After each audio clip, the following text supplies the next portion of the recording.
I was coming home from deployment, my first Christmas with family in years. Dad texted, "Christmas is better without you." "Don't come." I replied with a single word, "Understood." Then I made a quiet change to some of the paperwork. 48 hours later, there were 7 missed calls, one of them from their lawyer. "My name is Kayla. I'm 28 years old, a staff sergeant in the U.S. Army, and, until recently, the woman who sent half her paycheck home every month because I thought that's what family meant. I've been stationed in Germany for the past year. Haven't seen my family in person in almost 4.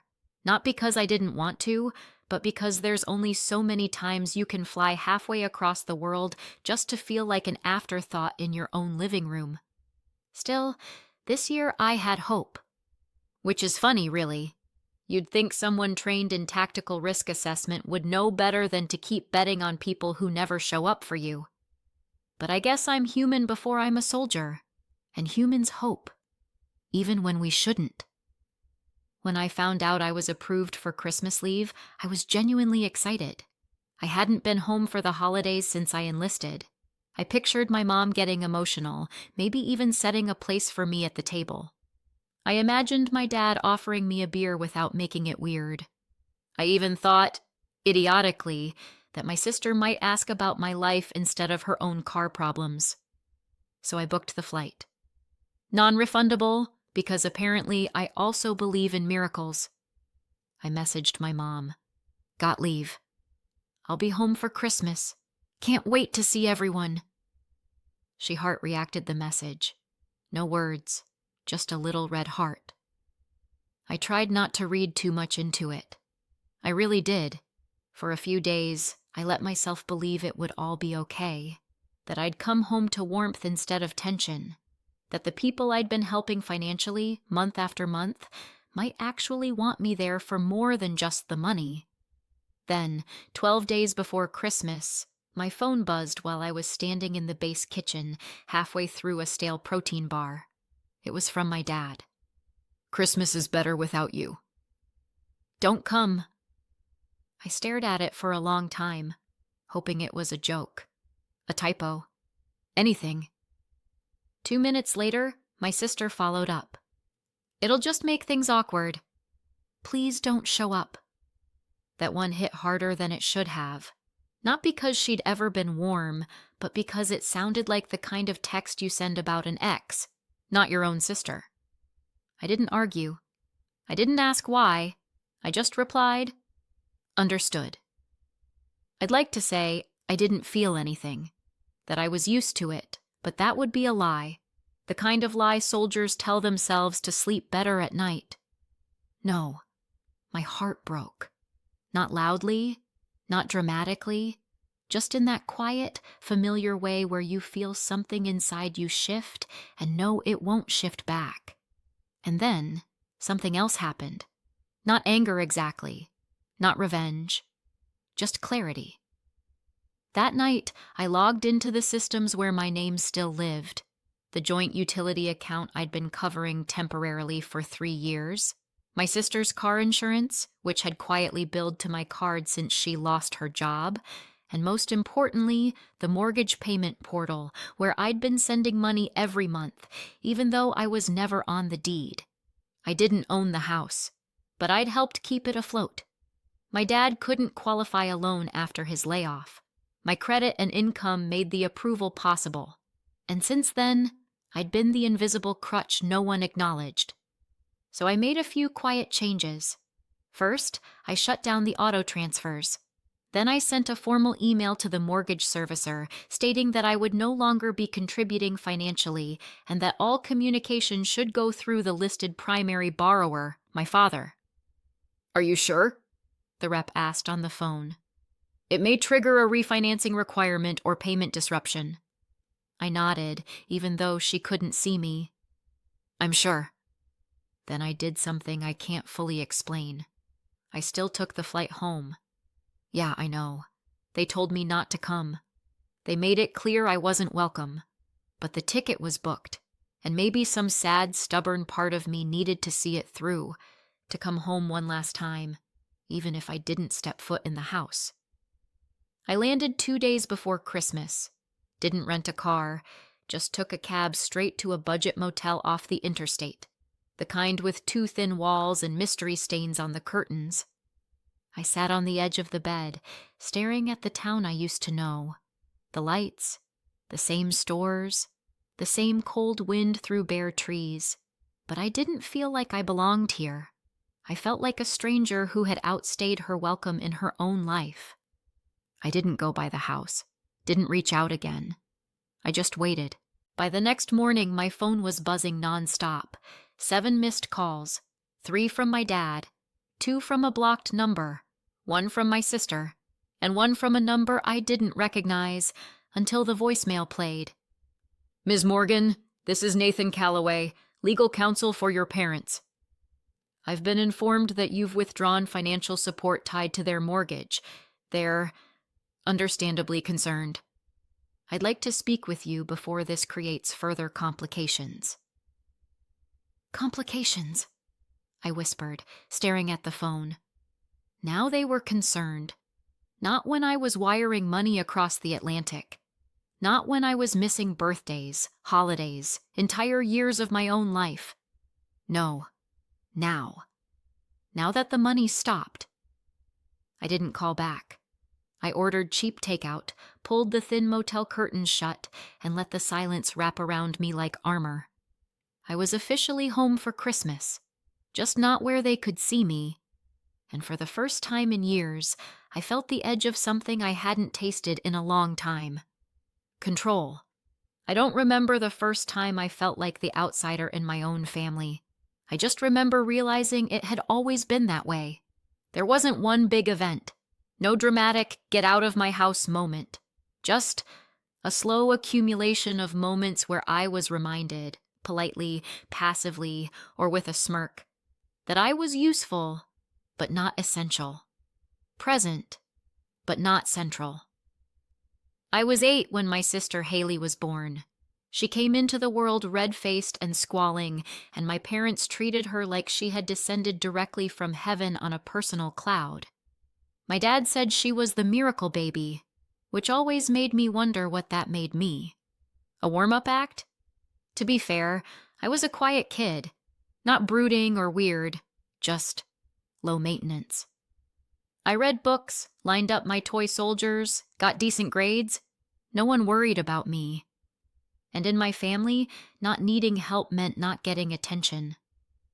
My dad was a foreman at a steel plant back then. Big personality, loud laugh, strong opinions.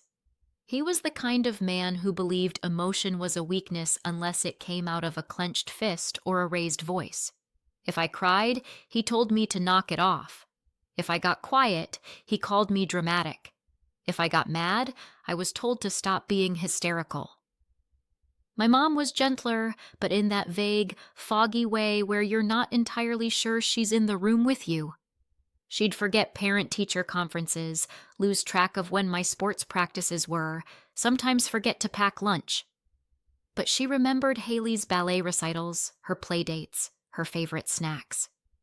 I wasn't unloved, just unnoticed. Unless I did something wrong. When I turned 16, I got a part-time job at a local gas station. I saved every dollar. I had this fantasy that I'd use it to buy a used car, get out, maybe drive until the world felt wider.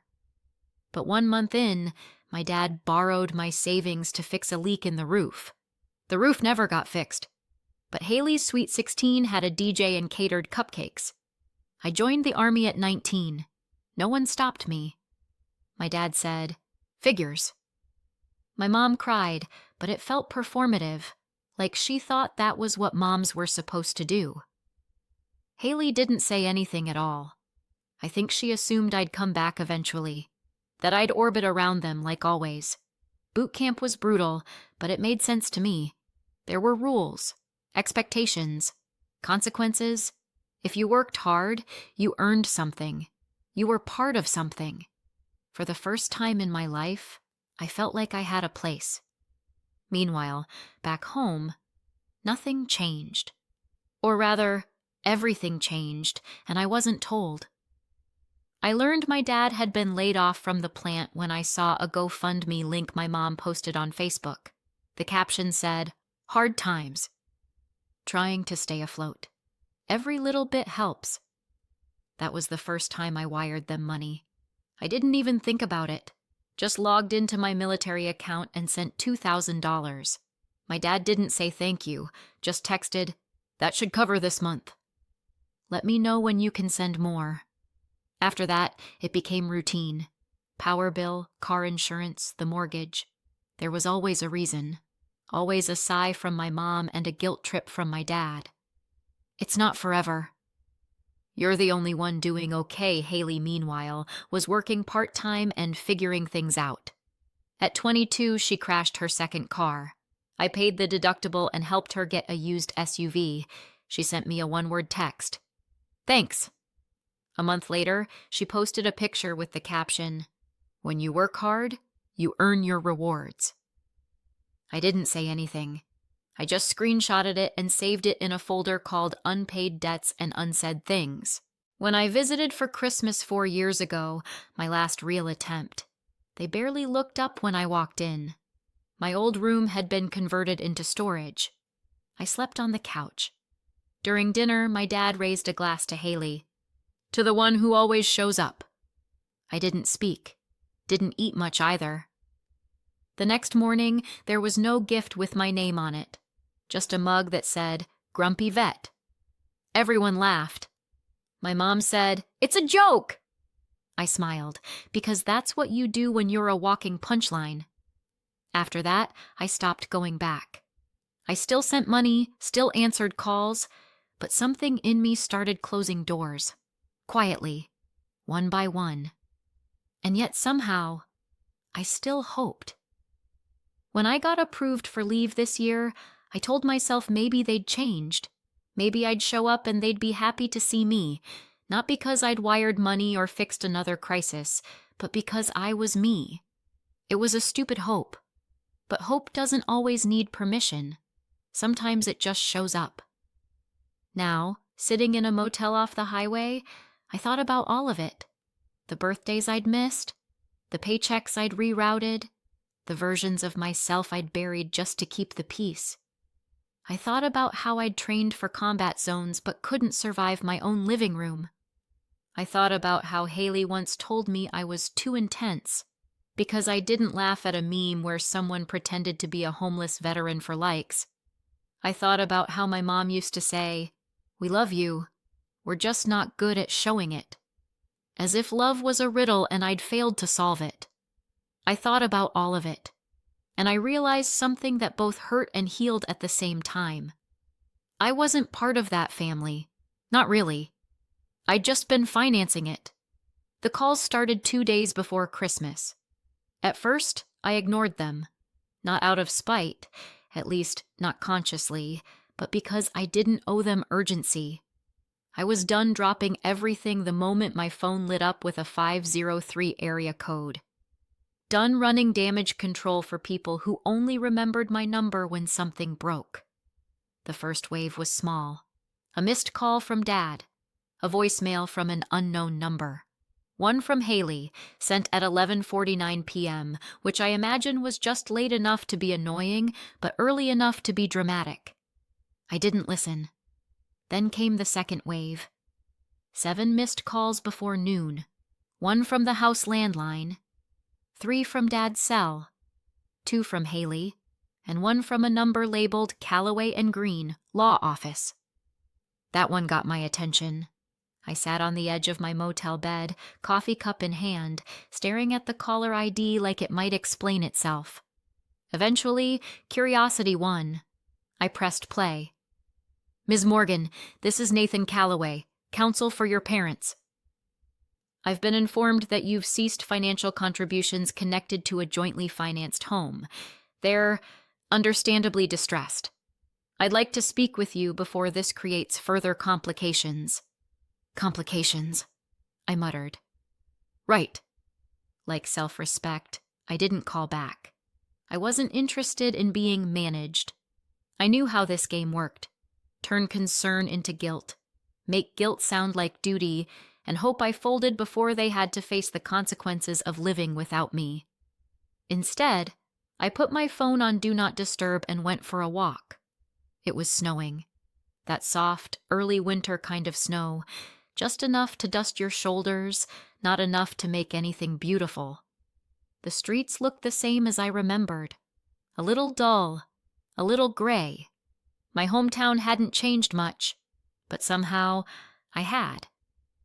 I passed the bakery where I used to buy cheap donuts on Saturday mornings. The sign was faded now. Haley once got caught shoplifting there, and I was the one who biked across town to bring her home so Dad wouldn't find out. She thanked me by not speaking to me for a week, said I ruined her vibe. I chuckled to myself, a sad kind of laugh. The kind that sounds more like an exhale with memories stapled to it. When I got back to the motel, the receptionist gave me a look. "The phone at the front desk's been ringing off the hook for you," she said.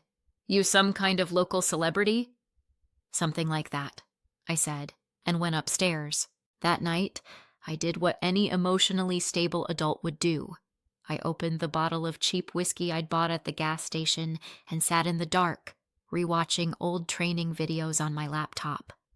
Not because I missed deployment, just because it reminded me of who I was when I wasn't being used. Somewhere around 1 a.m., the messages turned. Up until then, it had been outrage and confusion. "What the hell, Kayla? You can't just abandon your family. We needed that money. What's wrong with you?" But now, the tone shifted. "Mom's been crying all day. Dad says he's having chest pains. You're killing them with this silence." I raised my glass to the ceiling. "To emotional manipulation. Vintage 1995 and still going strong." I almost caved. Not because I believed them, but because that's what I was conditioned to do. To soothe, to solve, to carry. But then I remembered something my CO once told me.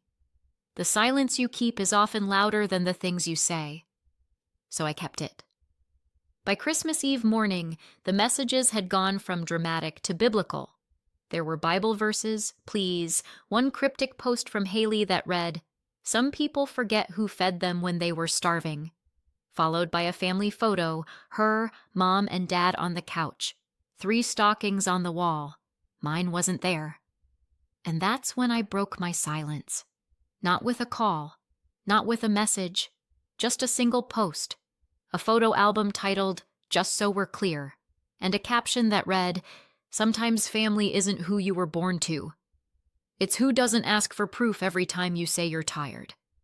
Inside were screenshots, bank transfers, insurance payments, mortgage statements with my routing number blacked out, dates, totals, no commentary, just receipts. The reaction was immediate. Comments flooded in. Some cousins I hadn't heard from in years messaged privately. "Dude, are you serious? You were paying all that?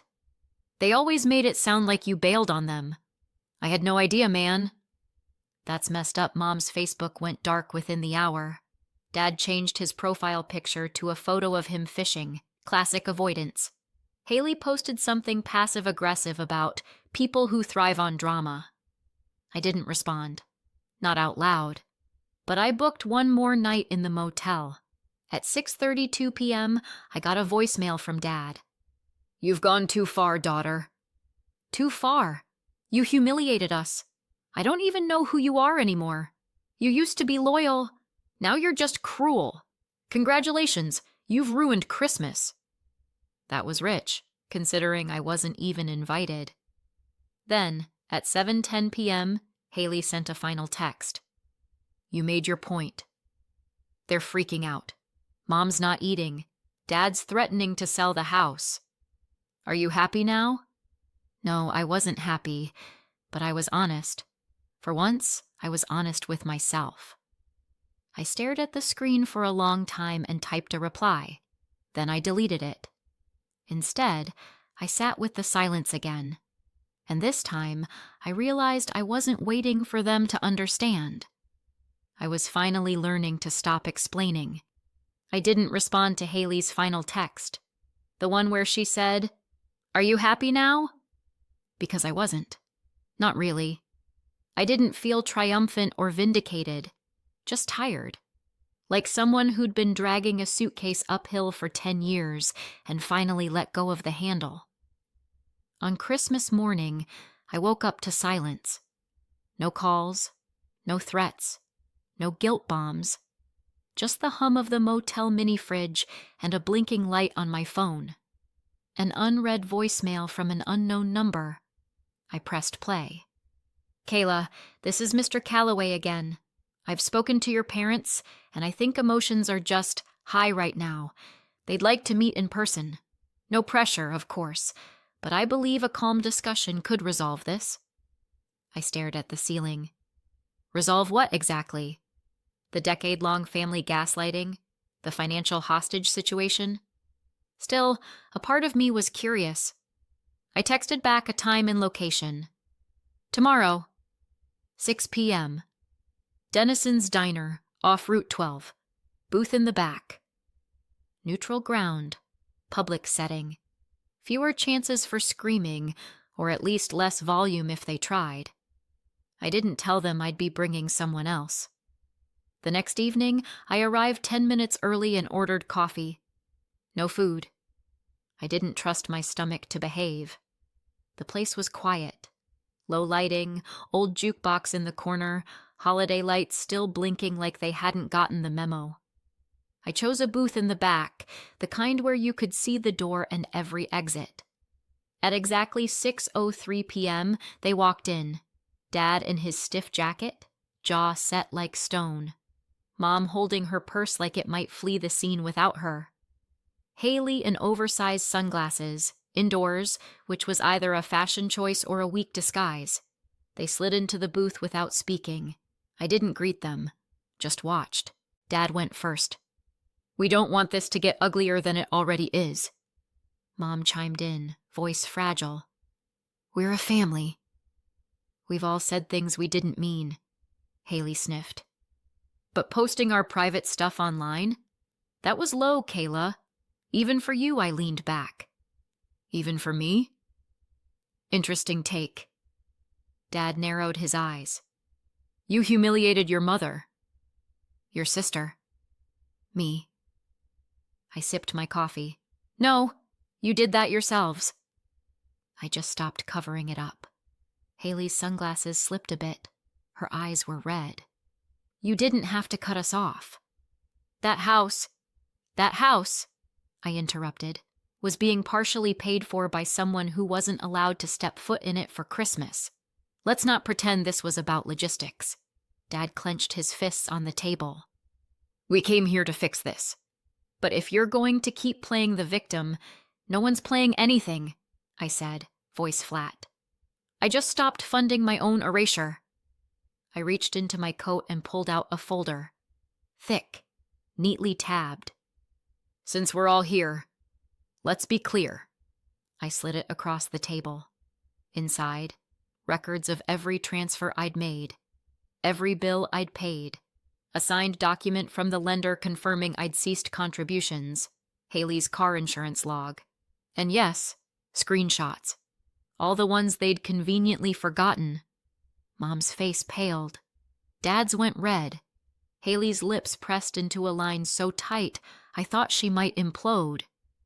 We didn't ask for all of that, Mom whispered. You didn't have to, I said. You just expected it. Dad slammed his hand on the table. You think this makes you better than us? No, I said quietly. Just not stupid enough to keep paying people who treat me like a burden. Haley ripped off her sunglasses. You are being cruel.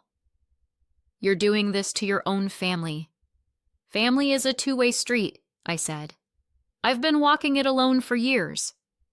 Then the bell above the diner door jingled. I didn't have to look. I already knew. Uncle Tom walked in, tall despite the cane, silver hair combed back, eyes sharp as ever. He wore a coat older than me and an expression that made the entire booth freeze. Well, he said, voice calm. This is cozy. Dad stood up, panic flickering across his face. Tom, I didn't know you were in town. You never do, Tom said. That's your problem. He turned to me. Kayla, good to see you. You holding up? Better now. He looked at my parents, then Haley. I heard about the messages. The way you spoke to her, the lawyer, the crying. You always were good at acting. Rondad opened his mouth. Nothing came out. Funny thing, Tom continued. When Kayla visited me last year, quietly, mind you, she never asked for a thing. Helped me clean the gutters. Talked to me like I mattered. And when I had that health scare, she was the only one who showed up. And she flew over from another continent to be there. Mom started to speak. Tom raised a hand. Save it. Then he reached into his coat and pulled out a sealed envelope. He dropped it on the table in front of my dad. My updated will. Signed 2 weeks ago. Kayla is the sole beneficiary. The silence was nuclear. The house, the land, the savings. It all goes to her. Haley's mouth opened. You're joking. No, Tom said. I don't joke about consequences. Dad looked like he'd been punched. You're cutting us out? I'm finally cutting the rot, Tom said. And no, you can't contest it. I had it notarized and filed with my attorney. He turned back to me. I should have done this sooner. I'm sorry I waited. I nodded, throat tight. You did it in time. Tom turned and left. No dramatics. Just the quiet sound of his cane tapping against the tile floor. I stood up, dropped a few bills on the table. Thanks for meeting. Mom blinked fast. Kayla, please. You made your decision, I said. This was mine. Dad growled. So you're just going to walk out? After everything we did for you? I looked him dead in the eye. You didn't do anything for me. You did things to me. And now, I'm done. I left. That night, back at the motel, I got one last message from Haley. I don't know who you are anymore. I didn't reply, but I whispered to the empty room. Someone who finally learned how to leave. 2 months later, I stood in the middle of Uncle Tom's living room, surrounded by moving boxes, and felt something I hadn't felt in years. Stillness. Not silence. The bad kind, the guilt-laced kind. But real stillness. Peace. I'd taken leave again after the estate was finalized. The lawyer handled everything smoothly. No drama, no challenges. Just a transfer of ownership from someone who saw me, truly saw me, to someone who finally understood what being seen could mean. The house was small, old, quiet, but it was mine. And not because I'd earned it through blood or guilt or obligation, but because someone believed I deserved better than survival. I kept one photo on the mantle, me and Uncle Tom, from that last visit. We were sitting on his porch, laughing about something I can't even remember now. I just remember the look on his face. Pride. That rare kind of love that doesn't announce itself, just shows up. I haven't spoken to my parents or Haley since that night at the diner. There were a few messages after the will became public. Some begging, some accusing. I blocked them all. And I didn't feel guilty. Not anymore. You don't owe anyone your peace just because they share your blood. Sometimes family is who drains you, and sometimes freedom is what happens when you finally stop letting them. I'm not sure what I'll do next. Maybe I'll turn the house into something meaningful, a place for vets to rest. Or maybe I'll just live in it for a while, learn how to exist without bracing for impact. Either way, I'm not looking back. Thanks for listening. Really. This story wasn't easy to tell, but maybe someone out there needed to hear it. Let me know in the comments. Do you think I did the right thing? Would you have handled it differently? And if you want to hear more stories like this, don't forget to subscribe.